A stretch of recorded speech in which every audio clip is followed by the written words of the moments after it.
Welcome back to the Better Divorce Podcast. I'm your host, Paulette. Now, today we're going to dive into a topic I get a lot. The question is, Paulette, do you think our marriage can be saved? I get that a lot. And I don't always know how to answer that question. There's a lot of work that needs to be done. Now, typically when people come to me as a credentialed mediator and a certified divorce coach, they're typically already tipping the scales towards needing those services, but I never throw in the towel. This conversation today with expert Shan Merchant, she is the founder, CEO of Imago Couples Therapy. She's a therapist and a relationship expert. I'm going to tell you a little bit about her. She helps professional couples on the brink of divorce finally find peace in their relationship and put their wedding rings back on. Sounds good, right? So welcome to the show, Shan. I'm so glad you're here. So let's dig in. What makes you want to work with couples? Tell me a little bit about your background and what makes you do this very important work. Oh, hi, Paulette. So firstly, lovely to be here. And so I guess there's three main things that have led me into, being really passionate about relationship and working with couples. And firstly, it starts a really long time ago. So when I was a teenager, I was really obsessed with love, and I was really into, I grew up in New Zealand, so I was into Barbara Cartland romance novels, and I used to beg my mother every month to be buying me these books, and I was always immersed in these romance stories, and I was so excited about falling in love, and I didn't have a boyfriend. I was like 16, and so it was just already I was like really, really fascinated with love. And then, a few decades goes by, my full 20s and even really into my 30s, and I was in relationships, but I was struggling in relationship because I really used my relationships for security. So I settled a lot in relationship and sort of used my relationships as a life raft. And so, I struggled in relationships. So that's part of where my interest in relationship has been, is that it was a cause of pain for me. And then also I had this really deep longing to want to be more authentic in relationship and to choose just from love, like how I dreamed of when I was a teenager. And so a really pivotal moment for me, actually, in my life is when I was about 34 and I broke up a long-term relationship with a lovely man. And so I was living in London and we owned a house together. And I met a woman called Josephine, who I've actually been in a relationship with now for 14 years. And I got that experience. I got that experience of falling in love, of having this courtship.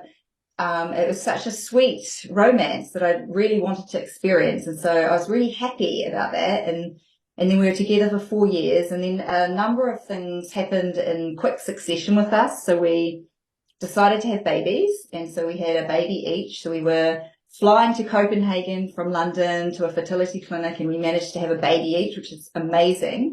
And then we bought 2 flats, renovated them ourselves when we had babies. And then we also decided to move to Ibiza in Spain and set up our life there. And so all of this brought a lot of pressure and intensity into our relationship.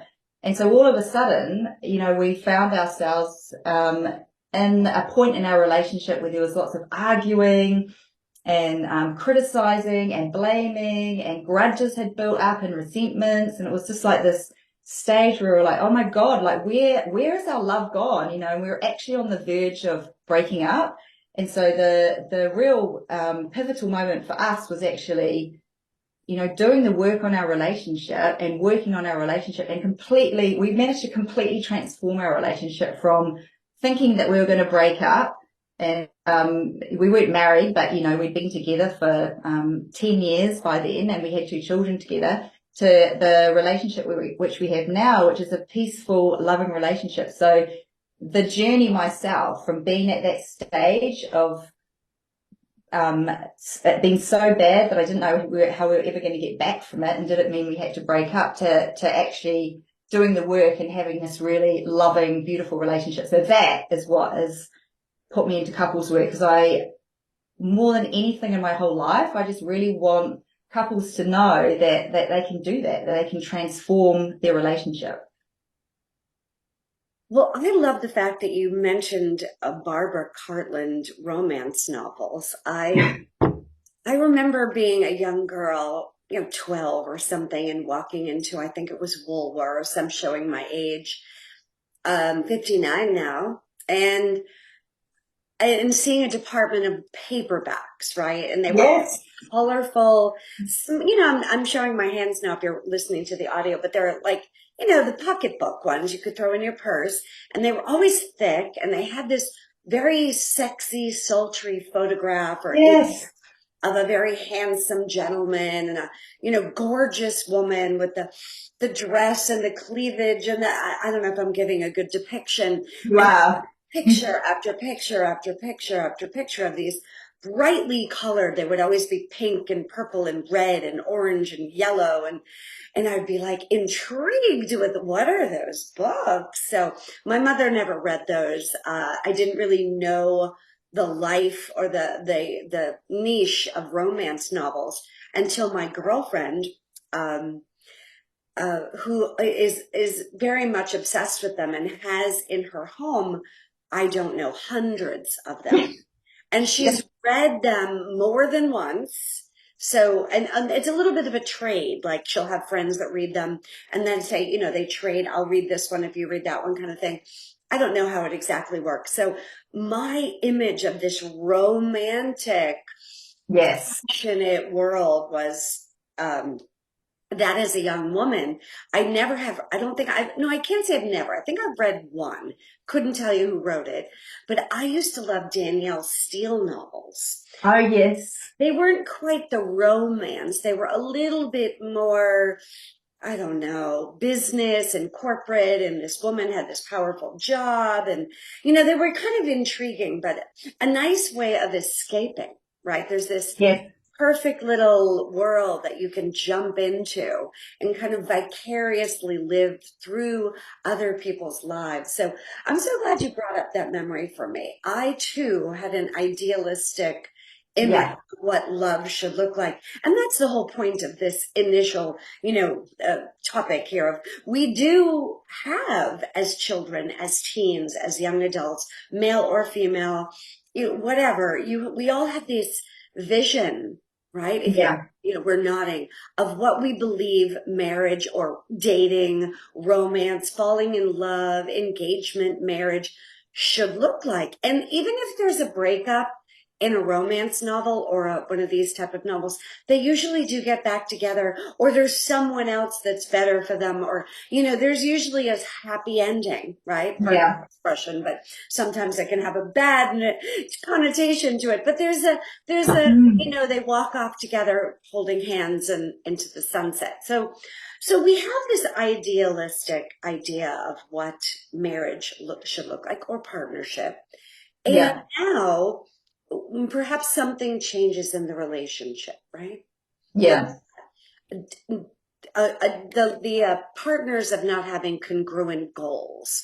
Mm. Maybe there's too much bickering, arguing, and they can't find common ground. So seeing that you are an expert in relationships and couples therapy, you've authored the book From Power Struggle to Peaceful Couple, which I Yeah. love that title. Just again, From Power Struggle to Yeah. Peaceful Couple. Everyone just visualize that. Power Yeah. Struggle to Peaceful Couple. Beautiful title. And Mm. you do help people, and you're on this mission to stop couples settling from being in an unhappy relationship that drains their energy. I'm nodding, because Yeah. you believe that great relationships are, in fact, the foundation for a great life. I could not agree more. I'm happily remarried. I believe in love. I believe Mm. in marriage. I believe in couple dome. Yeah. So it isn't always so easy. Marriage in partnership takes a lot of work. Yes. So let's talk a little bit about what we need to know about the 4 stages of relationships. Why is that important for the listeners to know that Mhm. there are stages. I didn't know that there were stages, or maybe I do. Enlighten me. What are the stages and why do we need to know them? Okay. So, there's 4 stages in relationship, and this is sort of a staging that I've put together based on Imago relationship therapy, which has actually been the founders of that is actually Harville Hendricks and Helen Lakini Hunt, and so I've weaved some of their philosophy into my work, and so basically they talk a lot about the power struggle in one of their books, Getting the Love You Want, which also got me on the path of conscious relationship. But so basically, I've Before used you say that, what are the names again of the the experts? founders. Yes, Yes. the founders of it. So I'm an Imago couples therapist, and the founders of this relationship therapy are Harville Hendricks and Helen Lakini Hunt, Okay. and so they have written an amazing book called Getting the Love You Want, which I recommend to your listeners if they want to read that. And that's actually also how I discovered Imago therapy myself. And that's the tools that we use to transform our relationship. And why I became an Imago's couples therapist is because I thought it was so powerful. So anyway, in the 4 stages of relationship, I blended a bit of their philosophy into my own experience of what happened when we transformed our relationship. So the 4 stages of relationship, how I call it in my lens, so we have the honeymoon stage, which is obviously the stage that everyone knows about because it's always in the magazines and, it's very well written about in the media. So everyone knows about the honeymoon stage. Honeymoon stage normally lasts like maybe 6 months to 18 months. It's not meant to last. And that's the stage where we're like, oh my God, it's so romantic and exciting and, we're drunk on love. We've got all of those love hormones. We're thinking maybe even we found the one. And the thing is that stage is meant to finish. And then it's inevitable that we go into the next stage of relationship called the power struggle stage of relationship. And so many people are not even, no one talks about the power struggle stage. All anyone talks about is the honeymoon stage. So lots of people don't even know it exists.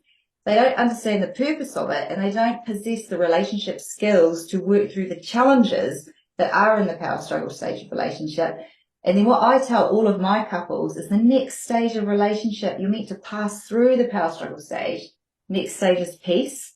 And so you need peace if you want peace in your relationship, you need safety in your relationship and all of the things that you want in relationship, passion, trust, joy, laughter, connection, everything that you want in relationship basically is in the peaceful stage of relationship. And it's just on the other side of the power struggle stage of relationship. And then I go even further actually, and I talk about the power couple stage of relationship, which is the 4th stage, which for me is more conscious partnership. So it's where we're really embodying the work and we're doing the work every day. So we're deepening the connection. So it's past the peaceful stage. So when I really started to realize that the peaceful stage of relationship is the stage that everyone should be aiming for, I realized that actually every single relationship of mine in the past, excluding the one I'm in now, had broken up in the power struggle stage. And the reason is people don't know how to recognize it, don't know what the purpose is, and then put the false meaning of it of thinking, well, we're not meant to be together. Things are so hard. There's so much conflict, or there's coldness, or there's so much struggle in this part of relationship that it must mean we're not meant to be together. And then people divorce or walk away. Just so I have the clarity and for the listeners, the honeymoon stage lasts about 6 months and it's meant to finish. Yeah, 6 months to 18 months, maybe, Six, depending on, yeah. 6 to 18. I'm not looking to rush it. I get it. Now, Yeah. Enjoy it. Enjoy it while it's there. That's what it is. wallow in it. Just leave the mud all over it. Yeah. Yeah. The number 2 is the power struggle stage. And how Yes. long does that typically last? So this is the very interesting thing because it's the unconscious stage of relationship. Mm. So you could be in the power struggle stage from 2 years to 50 years plus. You could be in Oh, there for decades and people are in it for decades. If you think about the people that are stuck in that stage of relationship where they're bickering, they're criticizing, they're blaming, they're walking on eggshells, they're lonely, they're unhappy. There's two phases of the power struggle stage as well. There's the one where there's lots of fire and lots of bickering and arguing. And then there's the other one, which is the withdrawal. It's like the silent divorce where people separate and they live together, but and so there's the two phases. And so if you are unconscious to it, you remain in it. Only way to pass through the power struggle stage is to become conscious and do the work, to work on, to do what needs to be done, which I can tell you about to pass through it. So that's starting to work on your relationship, becoming conscious, or people divorce, or they do something called a relationship exit, which is where we are not addressing the core issues in our relationship. So instead what we do is we have an affair. That's a relationship exit. That's like a catastrophic relationship exit. So we turn our interest away, or we put our interest into other things like the children, hobbies, career. Do you know what I mean? That, we turn our interest and we focus the interest away from the relationship. Right. So that's really interesting.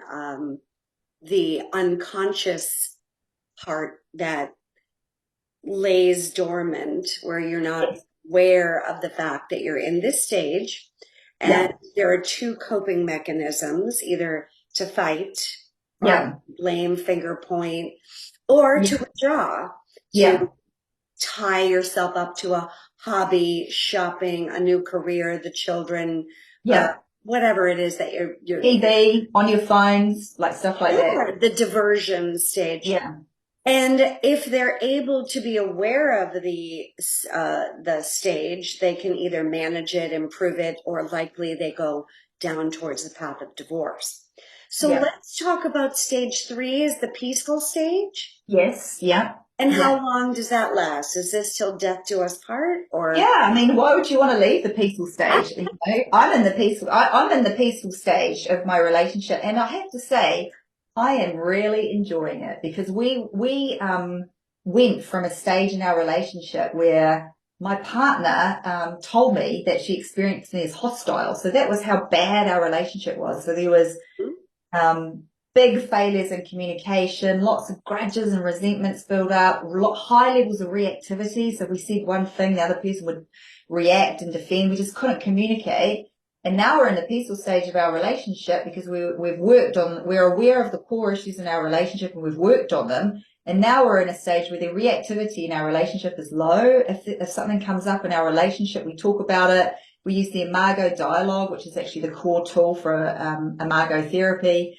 And this is also what I say to my couples. I want you to become a couple that talks about everything in your relationship: debt, money, sex, fear, children, in-laws, what you want for the future, frustrations. That's a peaceful relationship where you can talk about all of these issues in a safe way, where you actually listen to each other and emphasize and learn to validate, like really listening to each other's point of view. It's like a whole different way of communicating and relating to each other. So it's a peaceful relationship.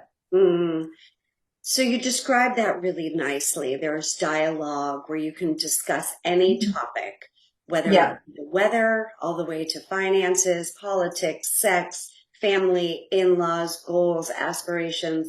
We could keep going, and in a safe environment where you don't feel there'll be any consequences or risk. That's where I am now. It's hard to get there though, isn't it? It is.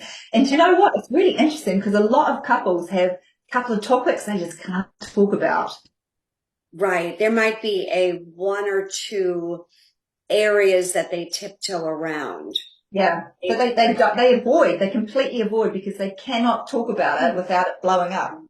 Right. So let's wrap that up. What is stage 4? Oh, so stage 4 is the power couple stage, and really what I mean by that is just that you are actually it's an extension really of the peace stage of relationship. So it's where you are working on your relationship every day, because I really believe that there's a myth of the effortless marriage, and I'm sure you'll agree, and that actually, relationships require work. They just don't appear out of nowhere. And so the power struggle stage of relationship is where if someone was a fly on your wall, how would you be behaving? Are you actually using the tools daily?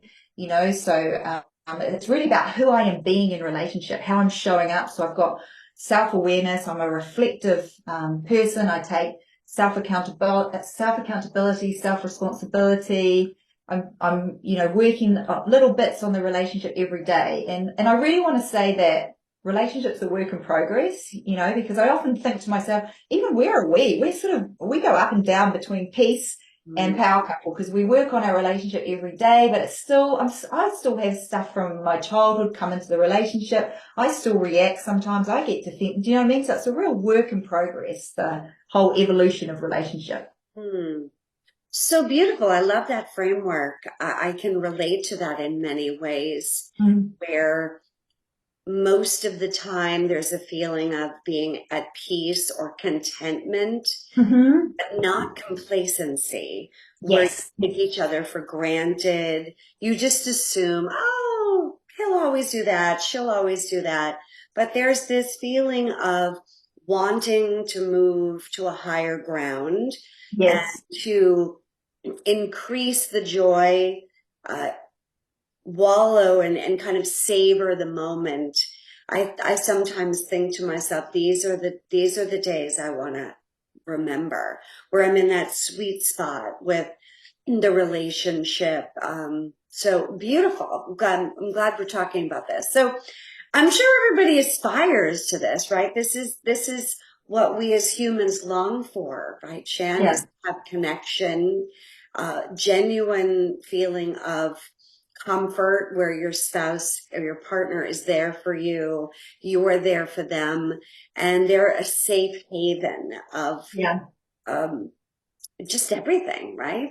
Although Yeah. you do have a strong independent streak and an Yeah. individual identity, which is key, it's so Yeah. easy to lose that sense of personal power and identity for many in a relationship. Once you put the ring on your finger and you march down the aisle and you're like, oh, I'm married, your whole identity becomes that you're a husband or a wife, not I'm a Yeah. person, right? Yeah. And not, we don't want to lose the personal identity of wholeness and oneness as an individual, but yet merge together in a couple. Yes.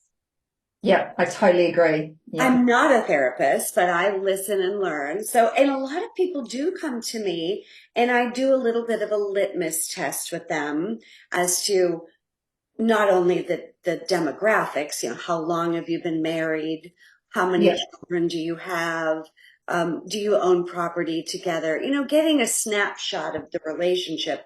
But then I do discuss, are they in the dark about how you're feeling? Yeah. Are you contemplating this? Are they aware of how you're feeling or thinking? How do you communicate? And more questions after that, so that I can tell. I haven't really thought of it as the stages of the relationship, although I'm going to use those stages. Right.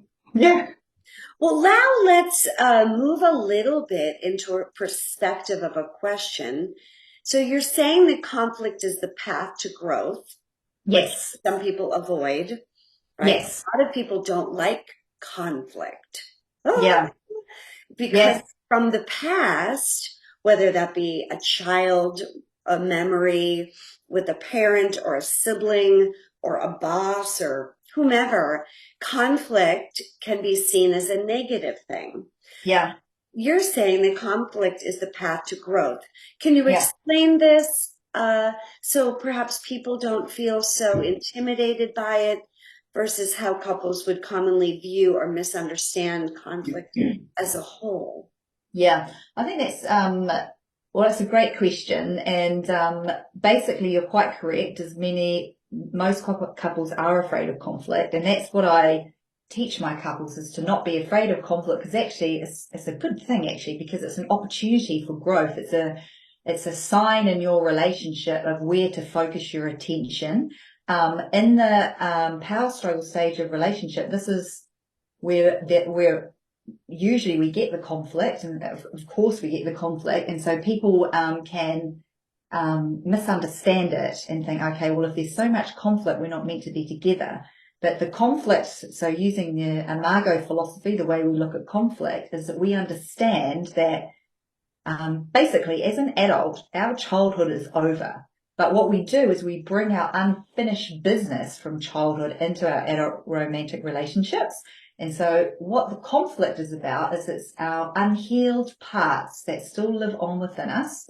And so we're carrying these childhood hurts around, how we wanted to be loved, but we weren't. And so now our childhood is over. So we transfer this into our adult relationships. And so we're actually, there's no coincidence with the partner we're with. We're attracted to them for a specific reason. And usually that's because the way we see it is there's something familiar about that from my past. In some way you resemble the way my father or my mother hurt me in the past. And so I'm attracted to you because more than anyone, you're going to trigger me. Do you know what I mean? So you're going to trigger this unhealed part within me, and how we can spot that is it's the conflict. And so, what we need to do is bring our awareness to this and work through that conflict to get the growth. So the whole purpose of the power struggle stage is healing and growth. So I'd love to give you an example. So I'll give you an example of my own relationship. So for me, one of the unhealed parts within me was that I brought from my childhood was, one of my parents had very big feelings. And so I grew into a woman who was easily suffocated by big feelings. And so then I get into a relationship with my partner, Joe, and she has big feelings and she really needs her feelings to be heard and someone to be her partner, primary partner, to be present to those feelings because there was no space for them as a child. So she really needs that. It's the hardest thing for me to give because whenever big feelings come to me from my partner in the past, I feel suffocated and I become cold and hard and I want to withdraw and I can't be there. And it's really interesting because I tried so hard to work on this in my individual therapy. Like I've had over 10 years of therapy as part of my psychotherapy training. Still couldn't work on this. I couldn't get it. Still with her when she showed me her sadness, I would go hard and cold, I just couldn't do it.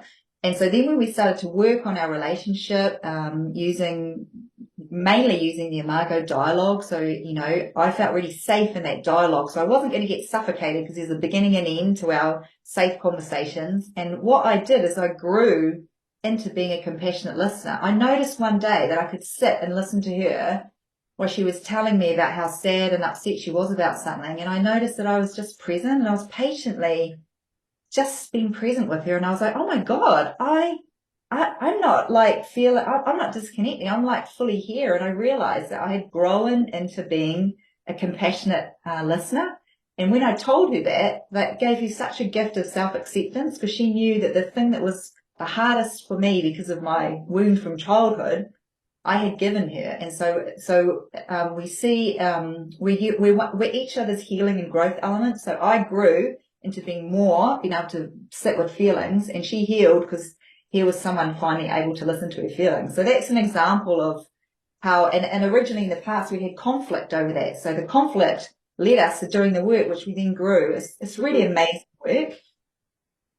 Yes, it makes you think about those instances in your relationship that there was a power struggle or an argument or some sort of disagreement, and where that may have come from a previous experience you had as a child or a teenager, young adult. Doesn't always have to be a 2-year-old, right?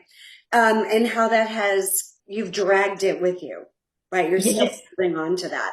As you said so well, we bring our unfinished business with us into our marriages, how we wanted to be loved but weren't. Yeah. Yeah. So let's talk to those people that are listening. And we don't have much time left, but we want to give them some really good takeaway and gem here. If you only had one moment or one bit of expertise to share, what is the number one thing couples need to learn or individuals need to bring to that?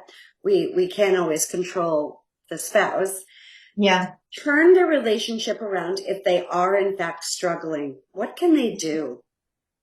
So, in a nutshell, what I would say is the number one thing that people need to learn how to do is to communicate safely, because we're not taught how to listen. And so we need to, we get caught in these dynamics of not listening, of interrupting or blaming or shaming. So it's all in the way. It's not what we say, it's how we say it. So firstly, it's learning to speak in a way that I'm not going to raise my partner's defenses so they actually hear me, and also learning to listen. Because actually in the UK, the number one cause of divorce is actually communication. And so I always tell the couples when I see them, I say the main thing is you don't know how to communicate in a safe way. You learn that, and you're going to really transform what's happening in your relationship, because that then becomes the tool that you start to heal all the core issues in your relationship. Right. Mm.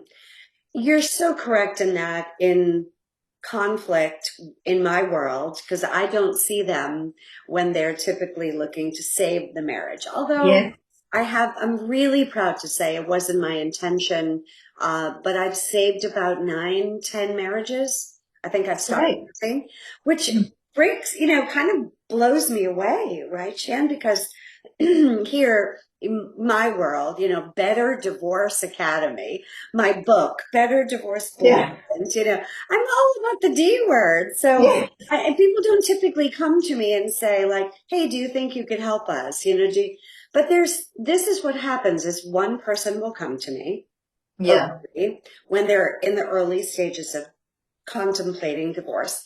And 70% of divorce in the States, I don't know if it's in the UK too, although I do have several clients in England, um, is filed by women, right? 70% of divorce is filed by women.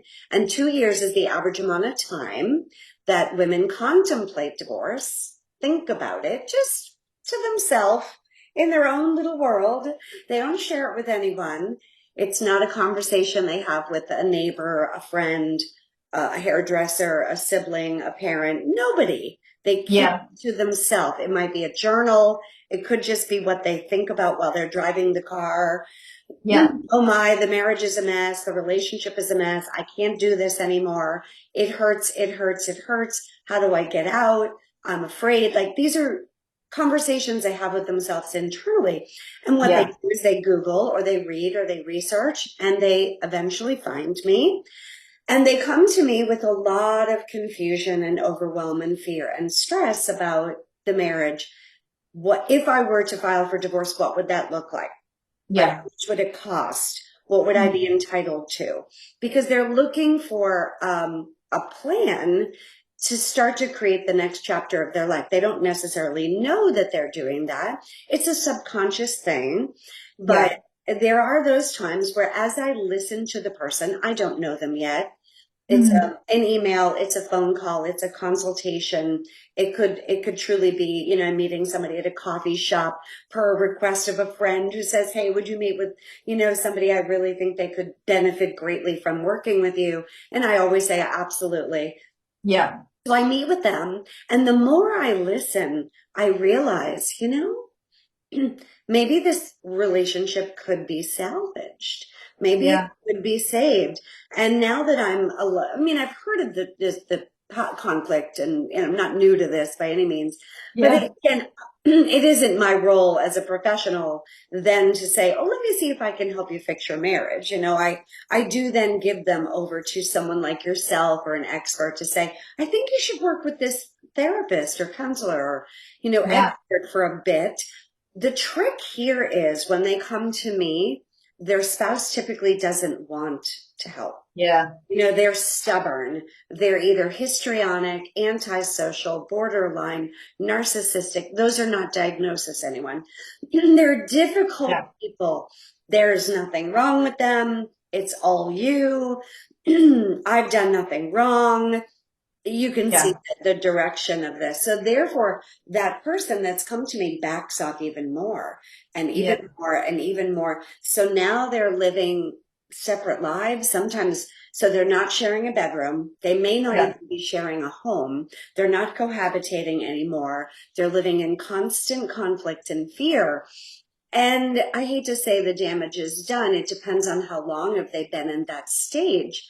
So yeah, my final question for our interview here and this conversation that we're having is, because again, I don't throw in the towel. It isn't my responsibility to say, oh, come on, let's get this done.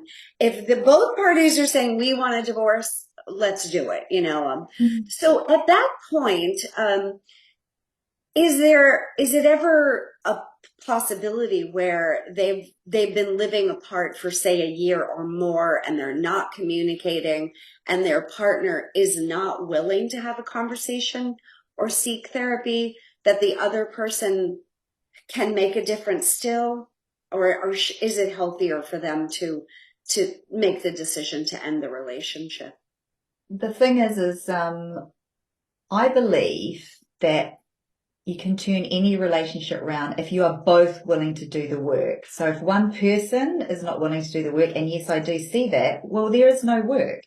Do you know what I mean? So it's like, and that's really devastating actually for the person that does want to do the work. And so my agreement is with you there actually, that that is when couples divorce, and that makes me really sad. But then hopefully the person that does want to do the work and wants a different type of relationship, then they go out and meet someone who's more of a match for them. Correct, correct, correct. Right. Because, it's as hard as it is to be in a relationship that is filled with conflict. And Yeah. I mean, the toothpaste tube, scenario, putting the toilet seat down. We're talking about all the stereotypical Yeah. stupid conflicts, right? The way you load a dishwasher. Like, those are not the reasons to get divorced, people, right? I mean, Yeah. Yeah. but when you get into deeper, conflicts that really do need therapy, uh, Yeah. there's conflict and then there's conflict. At Yeah. what point do you say, this is so painful? But when you're in a marriage or a relationship like that, and you do decide to end with divorce, I don't want you to think it's the end. This may be the universe's way of saying to you or whispering in your ear, there's something better out there for you. Yeah. This is a lesson because I'm the one professional in the world that doesn't want to repeat client, Shan. Yes. Right? Yeah. So you might want Yeah. to be repeat clients, I right? don't want repeat clients either because I teach them Right. how to do the work and then they do it at home. But I totally Right. am in agreement with you. Yeah, There's like this sense of like, you got to take the lesson into the yeah, next relationship. And yeah, it's not good for nothing. This is good work that you're doing. Take mm, the work that you're doing on you and yeah, and keep that lesson. Bring that. We're not going to call it mm. baggage, but keep it and bring it with you. It's Well, it's the growth, isn't it? So you take the gold, you take the growth, and then you go and you take it into your next relationship. I'm in total agreement with you there. Yeah. So you there know, is a time when some people have to walk away, and I also understand that. and it is so hard to acknowledge that the marriage is unhealthy or the partnership is unhealthy. And this is, men, women, age, whether you're 20 or 60, heterosexual, homosexual, it doesn't matter. Relationships are relationships with people, and romantic relationships. I mean, not just, it's a little bit different if it's a boss or, conflict. That's a whole nother conversation. If you've got, it's just somebody that you have to deal with at work or in a family member. But I want people to know how to reach you, how to work with Mhm. you. And I understand you also have a 3-month program for couples on the Yes, brink of divorce called From Power Struggle to Peace. So how can yes, they learn more about you? How can they find you and work with you? I have loved finding you. I'm so glad that I've added you to my Rolodex of experts. As much as I love to help couples figure out if their marriage truly can be saved, uh, yeah, it isn't my expertise. You need mediation private. You need to keep your private life private. You want to avoid litigation. You want to avoid having one of you be the plaintiff and one of you be the defendant and embroil an litigated lawsuit. I can help you with that. You yeah. are already litigating and you need an expert to guide you step by step through the process and get you the right team members. I can help you with that. So Mhm. let's get people the help they need in the area they need it. So how do people find you? So people find me, the best way to find me is through my website, which is shanmerchant.com. I'm also on LinkedIn, Shan Merchant Couples Therapist. I also have a quiz, actually, a 3-minute quiz called like which of the 4 stages of relationship are you in? So perhaps Mhm. if you are at a stage where you are really struggling in your relationship, but you both want to do the work, then you can do the quiz, and that will tell you if you're in the power struggle stage of relationship. It's on my website as well. So yeah, the best place to find me is my website. Perfect. Yeah. And Yeah. that will all be in the show notes, but it is ShanMerchant. And guess Yes. what? I'm going to take the quiz. Great. Yeah. So everybody get in there, take the quiz, Yeah. learn where are you in your relationship? Are you still in the honeymoon phase? Lucky you. Are Yeah. you in the peaceful stage? I'm sorry, the power struggle stage? Struggle. Are you in the peaceful stage or are you in the power couple stage? So let's figure it out together. I'm so glad we had this opportunity to chat and learn more about healthy relationships. Keep thriving, everyone. Have a better divorce. I know that you're listening and learning, and I'm here for you. Till next time.